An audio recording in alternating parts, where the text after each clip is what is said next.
بسم اللہ الرحمن الرحیم نحمده ونصلی ونسلم علی رسوله الکریم۔ قابل صد احترام مشائخ اہل سنت، علماء اہل سنت و جملہ عوام اہل سنت، السلام علیکم ورحمۃ اللہ تعالی وبرکاتہ۔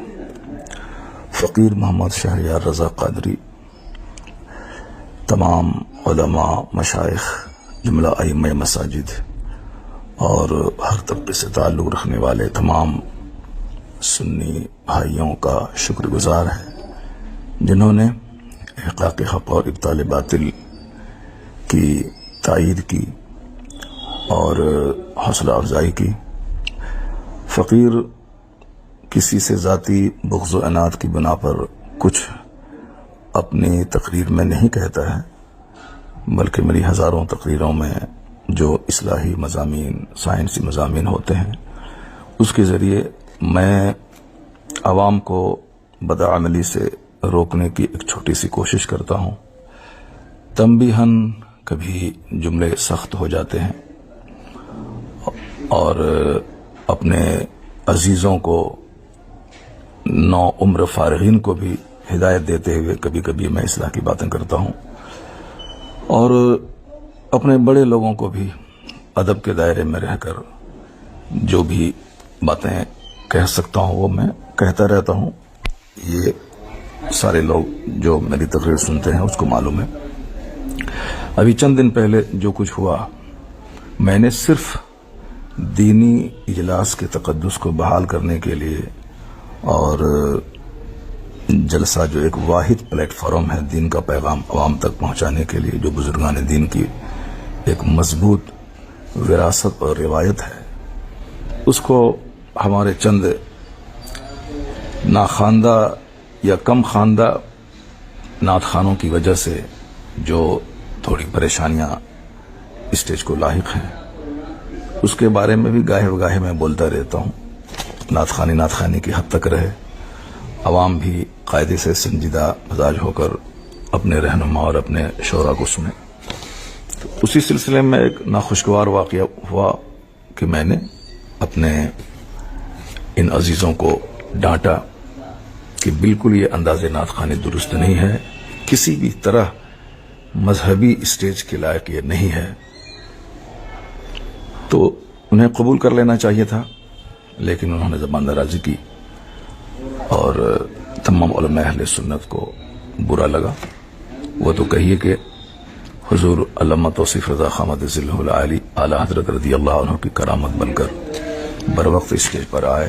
انہوں نے عوام سے اپیل کی کہ مولانا شہریار صاحب جو کچھ کہہ رہے ہیں وہ سچ کہہ رہے ہیں، ان کی تقریر ہوگی۔ تو معاملہ شانت ہوا اور تقریر فقیر کی ہوئی، اور اس سلسلے میں بہت ساری باتیں سوشل میڈیاز پہ چل رہی ہیں، اور ہم سارے علماء کرام کا شکریہ ادا کرتے ہیں جنہوں نے میری تائید کی اور دلجوئی کی، بالخصوص مفتی شہزاد صاحب، مفتی شمساد صاحب، مفتی افضال صاحب، مفتی شفیق علیم حنفی صاحب اور مفتی عمران حنفی صاحب، اور جتنے بھی ہمارے احباب ہیں، مفتی اختر حسن علیمی صاحب اور بہت سرکردہ افراد سماج کے، بہت ڈاکٹرز، پروفیسرز اور تمام اسٹیٹس کے بڑے بڑے لوگوں نے فون کر کے تائیدی جملے کہا۔ میں سب کا شکریہ ادا کرتا ہوں، چونکہ بہت سارے لوگ جلسے سے بالکل کٹ رہے تھے، آ ہی نہیں رہے تھے سننے کے لیے۔ چند کم پڑھے لکھے لوگ ہمارے جلسے میں رہ گئے تھے، تو اس لیے ان لوگوں کو لگا کہ جلسہ مروجہ نعت خوانی اور انداز نعت خوانی سے پاک ہونا چاہیے۔ ان کو اچھا لگا کہ آپ نے ایک ہمت کی کہا، تو میں نے کچھ ذاتی بغض و عناد کی وجہ سے نہیں، صرف مذہبی طور پر الحب فی اللہ والبغض فی اللہ کا جو درس حدیث میں دیا گیا ہے، مجھے برائی سے نفرت ہے اور اس کام کی مذمت ہمارے علماء کرتے رہے۔ میں نے بھی کئی بار اپنے بڑوں کے ٹوکنے پر میں نے توبہ کی ہے۔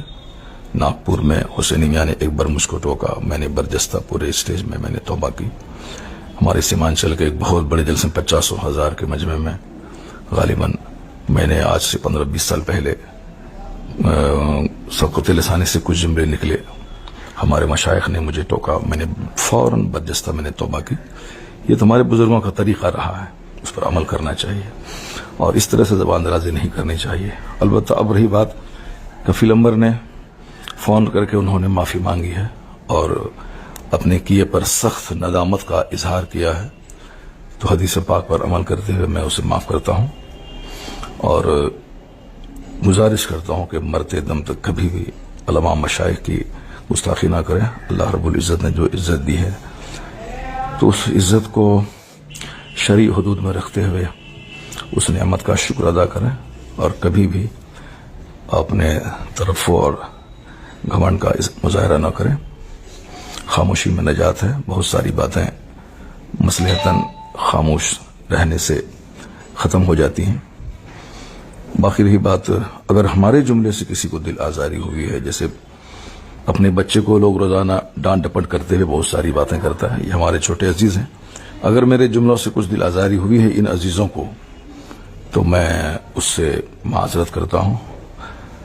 اللہ تبارک و تعالی ہم تمام سنی علماء، ہم تمام سنیوں کو راہ حق پر چلنے کی توفیق عطا فرمائے۔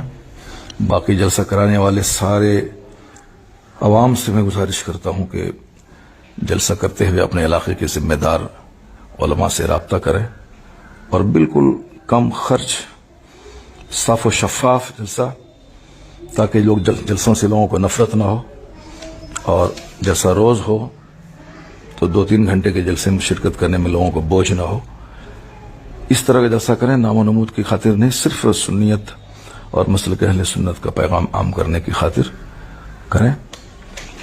اور ابھی اس سلسلے میں میٹنگ ہوئی ہمارے دیار میں اور تمام علماء کرام نے بیٹھ کر جو باتیں کی، جلسوں کو صاف و شفاف کرنے کے سلسلے میں جو تجاویز پاس ہوئی، ان سب باتوں کی میں تائید کرتا ہوں اور میں اپنے علماء سے گزارش کرتا ہوں کہ وہ اپنے جلسوں کے لیے خود آگے بڑھ کر عوام کو سمجھائیں کہ اس مقاصد جلسہ کیا ہے، اور صرف جلسے کو مشاعرہ نہ بنوایا جائے بلکہ قرآن خوانی اور قرآن پاک کی تلاوت اور تقاریر پہ زور دیا جائے۔ ابھی بے پناہ اصلاح کی ضرورت ہے سماج کو، اور جو ہمارے نوجوان نعت خوانی کی تائید میں، مروجہ نعت خوانی کی تائید میں اپنے علماء سے لڑنے جھگڑنے کی بات کرتے ہیں، اسے بھی ان حرکتوں سے توبہ کرنی چاہیے۔ عالموں کی تعظیم بہت ضروری ہے اور